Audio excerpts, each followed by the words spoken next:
Assalamualaikum warahmatullahi wabarakatuh. Di sini kami dari kelompok 13 yang beranggotakan saya, Umi Habibah dan Mas Farid Zamzami akan mempresentasikan tentang karakteristik kepribadian konselor. Ciri-ciri pribadi konselor. Yang pertama, beriman dan bertakwa kepada Tuhan Yang Maha Esa. Hendaknya seorang konselor tampil dan berperilaku keseharian seorang konselor dalam perlakuan konseli dan dalam pengambilan keputusan ketika merancang pendekatan yang akan digunakan. Yang kedua, berpandangan positif dan dinamis tentang manusia sebagai makhluk spiritual, bermoral individual, dan sosial. Seorang konselor hendaknya memperlakukan konseli sebagai individu yang normal yang sedang berkembang secara tingkat. Yang selanjutnya, menghargai harkat dan martabat manusia dan hak asasinya, serta bersikap demokratis. Perlakuan konselor terhadap konseli sama dengan dirinya sendiri sebagai makhluk yang mempunyai harkat dan martabat yang mulia. Yang selanjutnya, menampilkan nilai, norma, dan moral yang berlaku dan berakhlak mulia. Konselor dituntut selalu bertindak dan berperilaku sesuai nilai, norma, dan moral yang berlaku. Yang selanjutnya, menampilkan integritas dan stabilitas kepribadian dan kematangan emosional. Konselor hendaknya memiliki kepribadian yang utuh sehingga ia tidak mudah terpengaruh oleh suasana. Ia harus mengendalikan dirinya dan harus memiliki kestabilan emosi yang mantap agar tidak mudah larut atau terbawa oleh suasana emosional konselinya. Yang terakhir, cerdas, kreatif, mandiri, dan berpenampilan menarik. Konselor harus dapat mengambil keputusan tentang tindakan apa yang seharusnya dilakukan dalam menghadapi konseli yang seperti apapun kondisinya. Ciri-ciri pribadi konselor menurut Corey. Yang pertama, memiliki cara-cara tersendiri, yaitu konselor selalu ada dalam proses pengembangan gaya yang unik, yang mengembangkan filsafat dan gaya hidup pribadinya. Yang kedua, memiliki kehormatan diri dan apresiasi diri. Mereka dapat meminta, dibutuhkan, dan menerima dari orang lain, dan tidak menutup diri dari orang lain sebagai suatu tampilan kekuatan yang semu. Yang ketiga, mempunyai kekuatan yang utuh, mengenal dan menerima kemampuan sendiri, tidak meremehkan orang lain dan tidak pula mendorong orang lain mempertahankan ketidakberdayaan dan ketergantungan kepada konselor. Mereka menjadi sumber kekuatan dan model bagi konseling. Yang selanjutnya, terbuka terhadap perubahan dan mau mengambil risiko yang lebih besar, yaitu mengembangkan diri lebih luas dan menyadari bahwa semakin banyak tuntutan, maka akan semakin berat risiko yang akan dihadapi. Yang selanjutnya, terlibat dalam proses pengembangan kesadaran tentang diri orang lain, menyadari bahwa dengan kesadaran yang terbatas hanya akan memperoleh kebebasan dan terbatas, dan bahwa kesadaran meningkatkan kemungkinan untuk memilih kehidupan yang lebih kaya yang membawa kepada berbagai tingkat perasaan, nilai, keyakinan, motivasi, dan sebagainya. Selanjutnya, mau dan mampu menerima dan memberikan toleransi terhadap ketidaktentuan. Pertumbuhan ditandai oleh ditinggalkannya sesuatu yang sudah biasa dan memasuki sesuatu yang tidak atau belum dikenal. Konselor yang efektif mencari suatu tingkat ketidaktentuan dalam hidup. Selanjutnya, memiliki identitas diri. Artinya, mereka mengetahui siapa diri mereka, apa yang mereka capai, keinginan-keinginan dalam hidup, ingin dan berupaya menguji nilai-nilai sendiri. Secara esensial, standar mereka diinternalisasi dan mereka mempunyai keberanian untuk bertindak dalam cara yang diyakininya sekalipun tanpa imbalan. Selanjutnya, mempunyai rasa empati yang tidak positif, yaitu menyadari perjuangan dan penderitaan sendiri. dan mempunyai kerangka pikir untuk mengenal orang lain tanpa kehilangan identitas diri. Dalam empati, terkadang terdapat kepedulian, kehangatan, dan kontrol diri. Selanjutnya, hidup. Artinya, pilihan mereka berorientasi pada kehidupan, perasaan, dan perasaan yang sangat mendalam. Selanjutnya, autentik, nyata, sejalan, jujur, dan bijak. Mereka tidak hidup dengan berpura-pura, tetapi berupaya menjadi apa yang mereka pikir dan rasakan. Selanjutnya, memberi dan menerima kasih sayang. Dapat memberikan sesuatu dengan sepenuh hati, mudah dipengaruhi oleh orang-orang yang dikasihi, serta mempunyai kemampuan untuk memperhatikan orang lain. Selanjutnya, hidup pada masa kini. Mereka tidak mencap dirinya dengan apa yang seharusnya dilakukan pada masa lalu, ataupun apa yang seharusnya dilakukan pada masa yang akan datang. Mereka tidak hidup dalam hayalan atau angan-angan.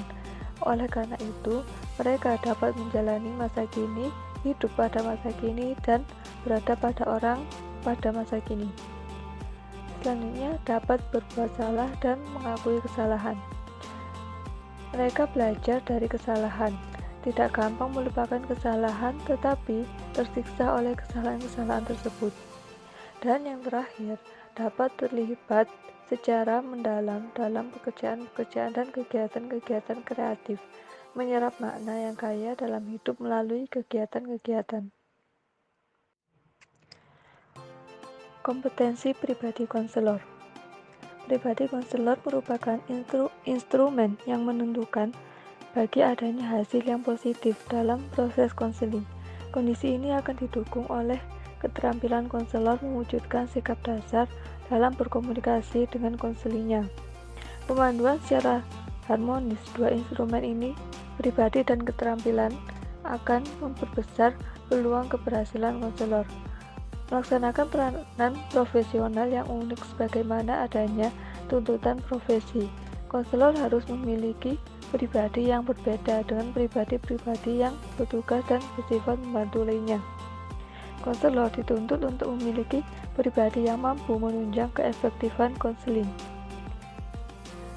Kompetensi pribadi konselor menurut Brammer yaitu sebagai berikut. Yang pertama, kesadaran akan diri dan nilai. Konselor memerlukan kesadaran tentang posisi nilai mereka sendiri. Konselor hanya mampu menjawab dengan jelas pertanyaan-pertanyaan. Siapakah saya? Apakah yang penting bagi saya? Apakah signifikan sosial dari apa yang dilakukan? Mengapa saya mau menjadi konselor? Kesadaran ini membantu konselor membentuk kejujuran terhadap dirinya sendiri dan terhadap konseling mereka, dan juga membantu konselor menghindari memperalat secara bertanggung jawab atau tidak etis terhadap konseli bagi kepentingan pemuasan kebutuhan dari pribadi konselor. Yang kedua, kesadaran akan pengalaman budaya. Suatu program latihan kesadaran diri yang terarah bagi konselor mencakup pengetahuan tentang populasi khusus konseli.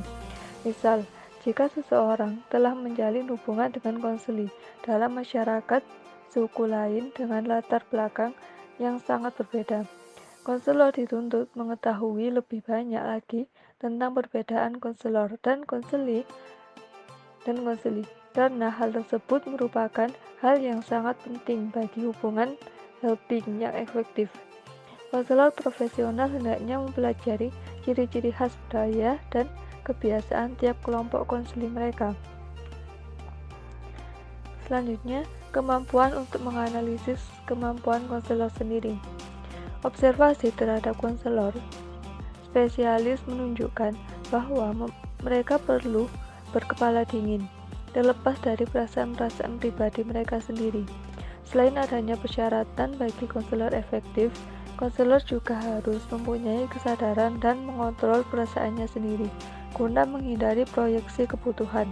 Harus pula diakui bahwa konselor mempunyai perasaan dari waktu ke waktu.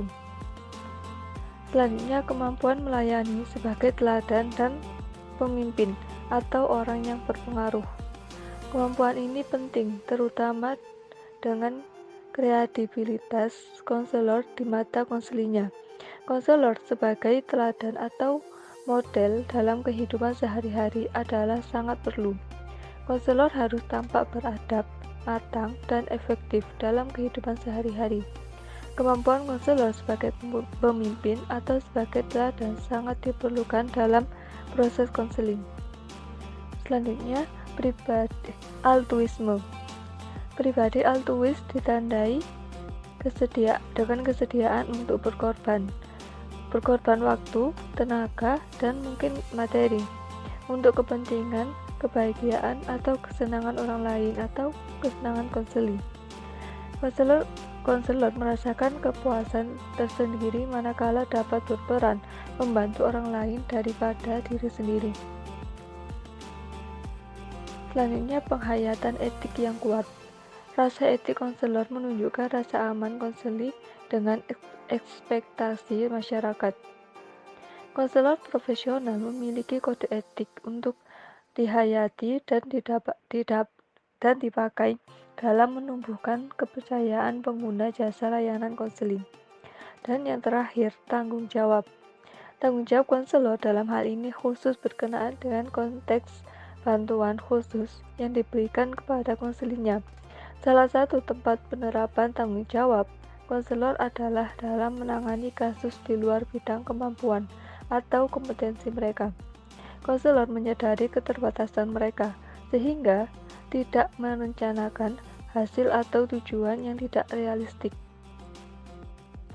Konselor mengupayakan referral kepada spesialis ketika mereka menyadari keterbatasan diri. Begitu juga dalam suatu kasus, mereka tidak membiarkan kasus-kasus terlunta-lunta tanpa penyelesaian. Kavanagh mengemukakan bahwa kualitas pribadi guru bimbingan dan konseling ditandai dengan beberapa karakteristik sebagai berikut. Yang pertama, self-knowledge atau pemahaman diri. Ini berarti bahwa konselor memahami dirinya dengan baik, dia memahami secara pasti apa yang dia lakukan. Mengapa dia melakukan hal itu, dan masalah apa yang harus dia selesaikan. Pemahaman diri sangat penting bagi konselor karena beberapa alasan berikut, yaitu konselor yang memiliki persepsi yang akurat tentang dirinya cenderung akan memiliki persepsi yang akurat pula tentang orang lain atau klien. Konselor yang terampil dalam memahami dirinya, maka dia akan terampil juga memahami orang lain. Selanjutnya, konselor yang memahami dirinya, maka dia akan mampu mengajar cara memahami diri itu kepada orang lain. Pemahaman tentang diri memungkinkan konselor untuk dapat merasa dan berkomunikasi secara jujur dengan klien pada saat proses konseling berlangsung. Yang kedua, kompetens. Yang dimaksud dengan kompeten di sini adalah bahwa konselor itu memiliki kualitas fisik, intelektual, emosional, sosial, dan moral sebagai pribadi yang berguna.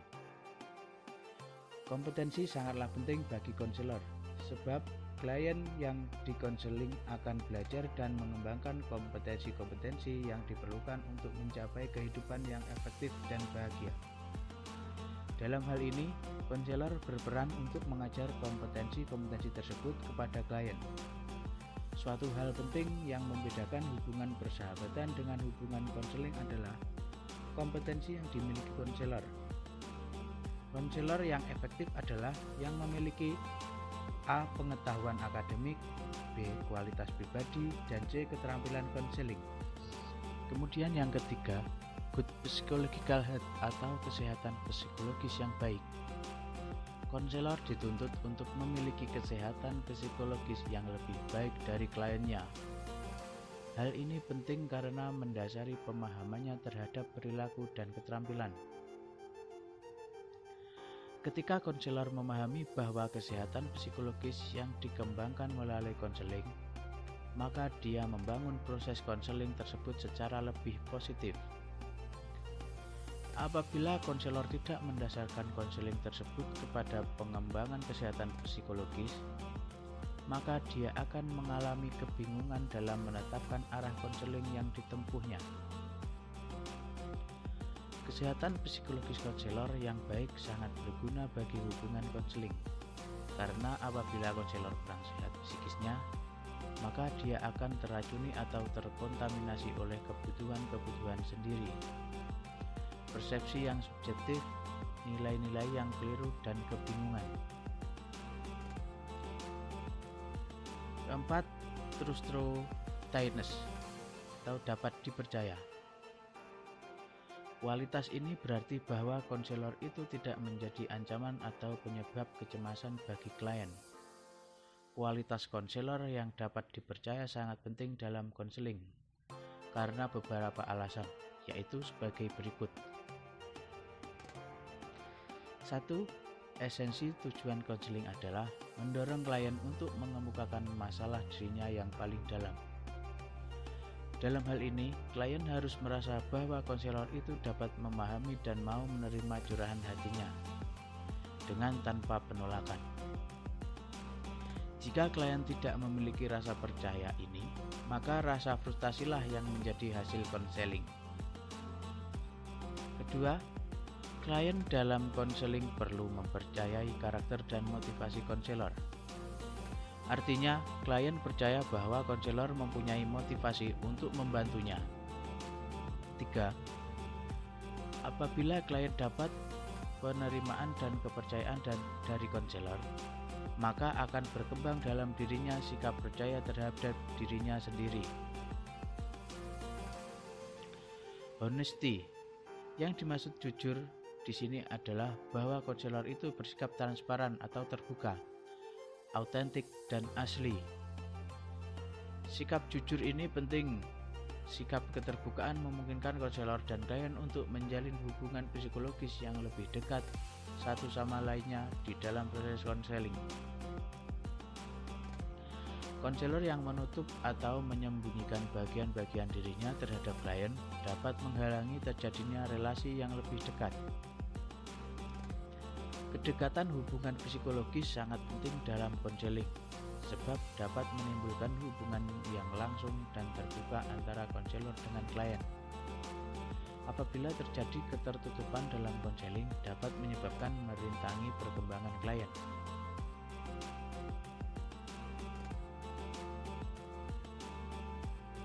Keempat, kejujuran memungkinkan konselor dapat memberikan umpan balik secara objektif kepada klien.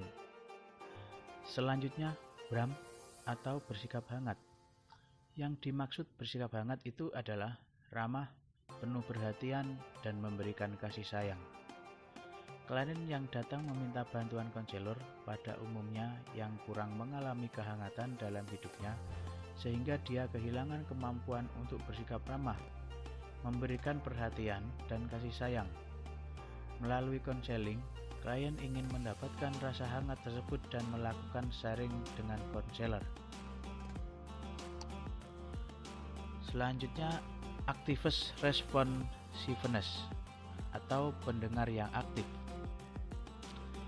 Keterlibatan konselor dalam proses konseling bersifat dinamis, tidak pasif. Melalui respon yang aktif, konselor dapat mengkomunikasikan perhatian dirinya terhadap kebutuhan klien. Di sini, konselor mengajukan pertanyaan yang tepat, memberikan umpan balik yang bermanfaat, memberikan informasi yang berguna, mengemukakan gagasan-gagasan baru, berdiskusi dengan klien tentang cara mengambil keputusan yang tepat, dan membagi tanggung jawab klien dalam proses konseling. Selanjutnya, patience atau sabar. Melalui kesabaran konselor dalam proses konseling dapat membantu klien untuk mengembangkan dirinya secara alami. Sikap sabar konselor menunjukkan lebih memperhatikan diri klien daripada hasilnya. Kemudian, sensitivity atau kepekaan. Kualitas ini berarti bahwa konselor menyadari tentang adanya dinamika psikologis yang tersembunyi atau sifat-sifat mudah tersinggung. baik pada diri klien maupun dirinya sendiri. Klien yang datang untuk meminta bantuan konselor pada umumnya tidak menyadari masalah yang sebenarnya mereka hadapi. Bahkan ada yang tidak menyadari bahwa dirinya bermasalah. Pada diri mereka hanya nampak gejala-gejalanya, sementara yang sebenarnya tertutup oleh perilaku pertahanan dirinya. Konselor yang sensitif akan mampu mengungkap atau menganalisis apa masalah sebenarnya yang dihadapi. Selanjutnya, holistic awareness atau kesadaran holistik. Pendekatan holistik dalam konseling berarti bahwa konselor memahami klien secara utuh dan tidak mendekatinya secara serpihan. Namun, begitu bukan berarti bahwa konselor sebagai seorang ahli dalam segala hal. Di sini menunjukkan bahwa konselor perlu memahami adanya berbagai dimensi yang menimbulkan masalah klien dan memahami bagaimana dimensi yang satu memberi pengaruh terhadap dimensi yang lainnya.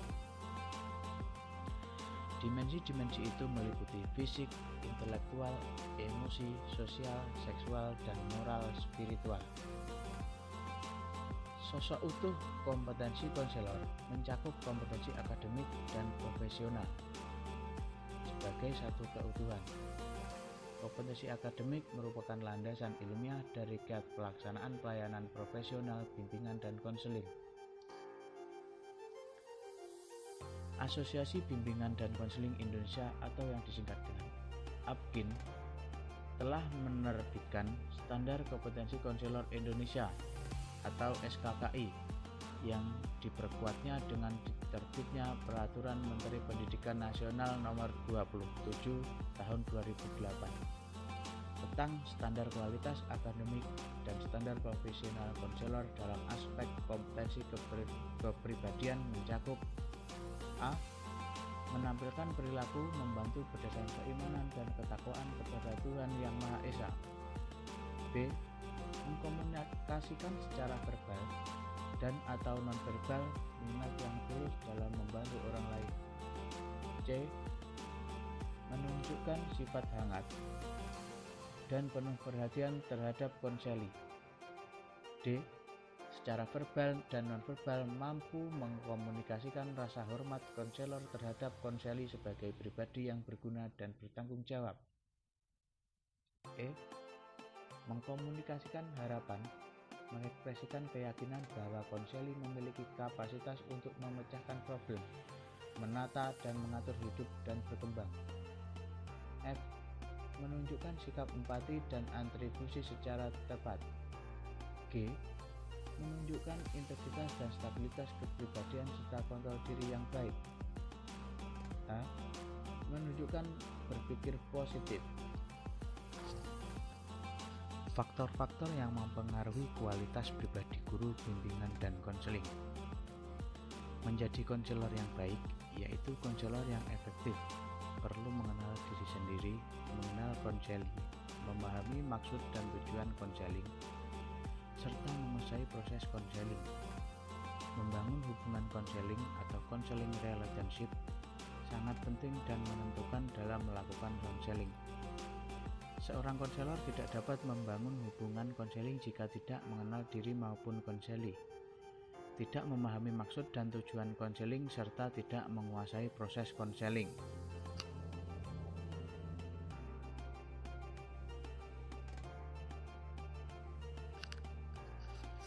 Menurut Combs, ada perbedaan yang jelas antara ciri-ciri konselor efektif yang diyakini konselor tentang empati, diri naluri manusia, dan tujuan konselor itu sendiri. Kajian-kajian yang menyiratkan adanya keyakinan tersebut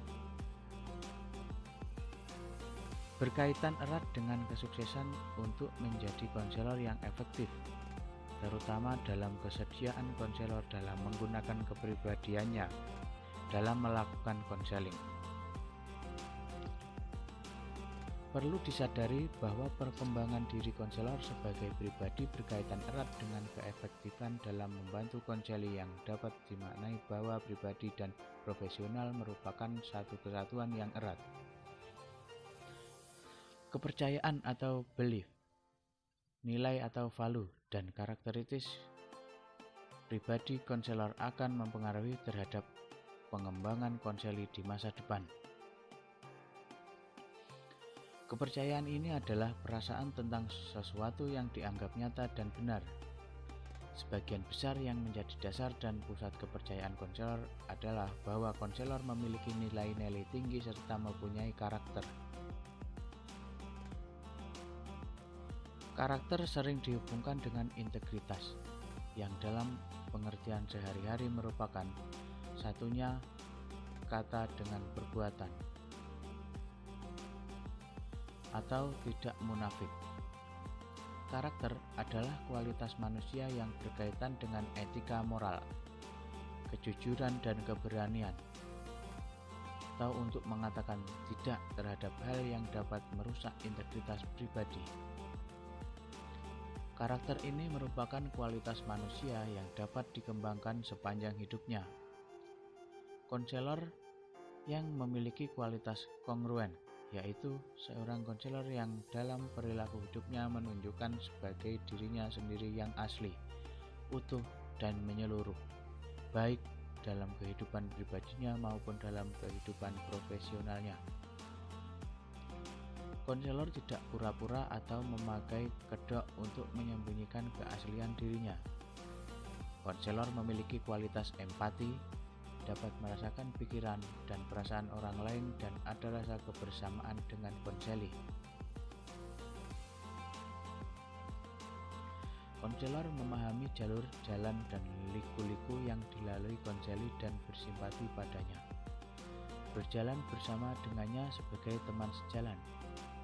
Dengan demikian, jika digambarkan, konselor tidak selalu memimpin dan tidak pula selalu mengikuti keinginan konseli. Tiap saat konselor dapat memimpin dan setiap saat ia dapat menjadi pengikut. Tergantung pada perkembangan konseling yang diharapkan. Dengan demikian, dapat terbentuk kepercayaan konseli kepada konselor, sehingga tidak ragu-ragu untuk mengungkapkan semua perasaan, harapan, dan masalah yang dihadapinya. Kualitas ketiga, konselor yang baik atau efektif adalah memberikan perhatian kepada konseli. Konselor memberikan perhatian positif tanpa syarat. Konselor dapat menerima konseli sebagaimana adanya dengan segala kelemahan dan kekuatannya. Sikap dan keyakinannya termasuk perilakunya yang mungkin memuakkan bagi orang lain. Hal ini tidak mudah untuk dicapai. Oleh karena itu diperlukan pengalaman dan kesabaran serta pengenalan diri sendiri terlebih dahulu. Kepribadian guru BK. Kompetensi kepribadian yang harus dikuasai dan ditampilkan oleh guru BK di sekolah tercantum dalam Pemendiknas nomor 27 tahun 2008 yang dipetakan menjadi beberapa aspek sebagai berikut. 1. Beriman dan bertakwa kepada Tuhan Yang Maha Esa.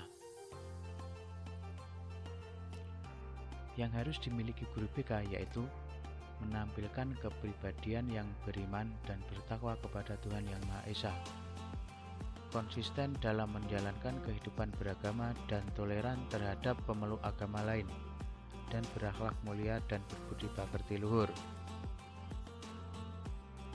2.